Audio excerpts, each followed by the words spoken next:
All right, everyone, this is a classic that I would like to do a review on today for you. This is the Lady Yacht-Master.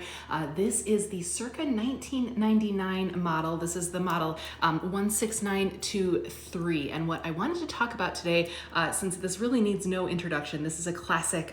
Everyone who knows their Rolex watches will appreciate this. So what I wanted to do was just give a little bit of a history. First of all, the first Oyster Perpetual was actually was manufactured in 1926. I was doing some research on this, super cool.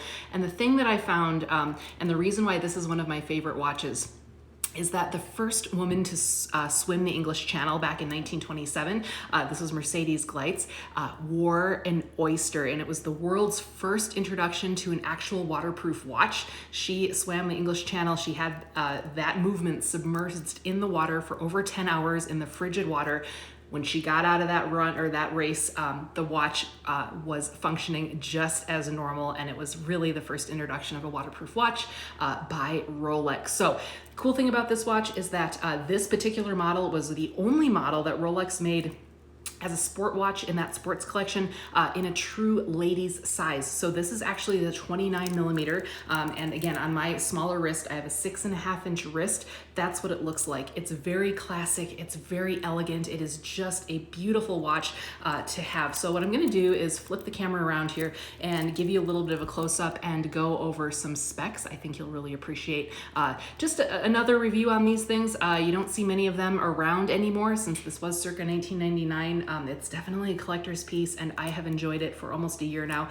Absolutely love it. So let's be around here, and we're going to get into some of the specs here. So I don't have a fancy camera, nothing really fancy here, but I wanted to do this in lighting so that I don't have too much of a glare. So amazing thing about this watch is that it has the dual tone. So this is the 18 karat yellow gold in the center with the stainless steel on the outer parts of the bracelet. So this actually uses the Rolex patented, they called it the yellow Rolesor finish. And what it is basically the 904L grade steel. The Oystersteel, they called it, with the 18 karat yellow gold links there. So beautiful, beautiful combination. Sorry for the focus there. So these bracelets, the watches, everything, in case you didn't know, this is all forged in-house. They use their own proprietary blends of metals, and that is what gives it this unique, especially with the 18 karat yellow. This is the most buttery, gorgeous yellow you will find. I love the matte combined with the high polish in that bezel.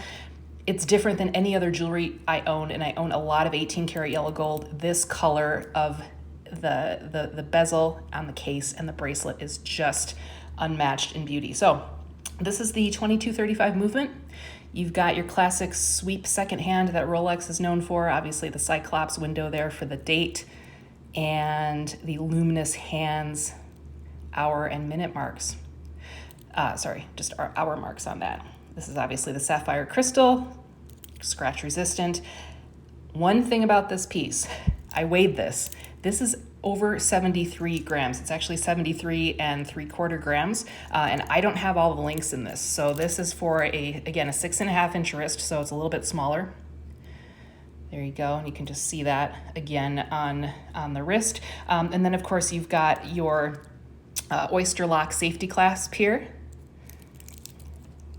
unique to the Oyster bracelet. So that just folds down. Oops. Here we go. You got the logo there, lifts up, snaps into place, and clasps over just like that. And then the back is the solid case back there.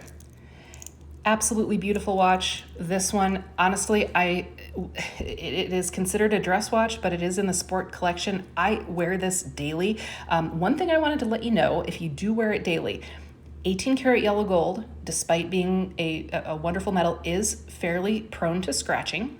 So you're gonna see, and I didn't buff this out, but you're going to see a little bit of the hairline scratches throughout the 18K. There's a good shot of it. So that one right there, that one hurt. So that was like the first scratch I got on this thing. And I thought, well, you know, that happens. We can always take it to the jeweler to buff out. You can always take it to your local Rolex dealership to take care of that. The stainless is a little less prone to scratching, but as you can see, If you're wearing it daily, you're gonna get the scratches. But everyone, this is a watch that if you are in love with historical timepieces like I am, you'll know that these watches are meant to be worn, okay? They were not manufactured to sit in a jewelry box on a watch winder all day. This is a perpetual movement. It is going to keep moving with you forever, for decades and decades and decades.